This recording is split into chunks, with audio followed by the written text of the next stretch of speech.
वागं उठल्या उठल्या मम्मीने अंडा सँडविच दिला ना डायरेक्ट बदाम बनवून. हल्ली मम्मी जाम सजून देतं आपल्याला जेवायला, बोलतं व्हिडिओमध्ये ते टाकतं ना. घेतला जेवायला न मारला सीताफळ लगेच. वाजलं 2 बाई. कटाला आला बरं करायचा काय. निघलो काकाशी इथं. काकाशी इथं पोचलो तर याने बी जेवायला घेतले. ये बाई मालकरी आपला मग कसा तो भाजी खातं. खाऊ दे बरं, खा खा. आमच्या घरात कटाला आलता म्हणून यांच्या घरात झोपलो. तर बाईने आणून दिलं द्राक्ष मारलं. मग पोचलो इथं घरा आपले तर ही बघ कशी लटाकले. ही लटाकले ना ही आले बोललं तर मस्ती बोलत. मग घेतला बाई. हे बघ यांचं कसं कलाकारी चालले. बघ कसा लढवतं बघ तिला. काही केला नाही तरी पक्की घाबरत ही.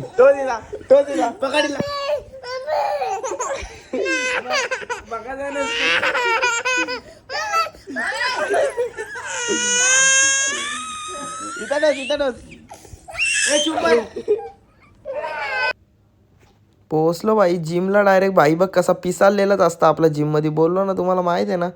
बोलतं नाही मी ना पिसाललो. हे बघ आपला अण्णा ट्रेनर बघ कसा पर्सनल ट्रेनिंग घेतं 1 नंबर. 250 डंबलमध्ये ट्रेनिंग घेतं बाई. मारला आपण लगेच ट्रायसेप आज पोराव. नाही बघ कसं बाईची बॅग बघ 1 नंबर. वाघाची बॅग. लगेच घेतला रोप पूल. आपला ट्रायसेप पण मस्त पंप आलेले आहेत. मारला लगेच पोज. यो बघ 1 नंबर. पोजिंग मारून कपली ना लगेच वडापाव खायला गेलो. जिथला वडापाव जिथला चायनीज नूडल्स. चला खा बोललो. तिसच्या पोचलो डायरेक्ट दवाखान्यानं आपण. तर अमित भाई भेटला. बोलतं या बोलतं आमच्या जिममध्ये ऑफर देतो तुम्हाला ना. मम्मीने बघ आपल्याला कसं कडक चाय पाजले. घेतला भाई झोपाला. चला पोरा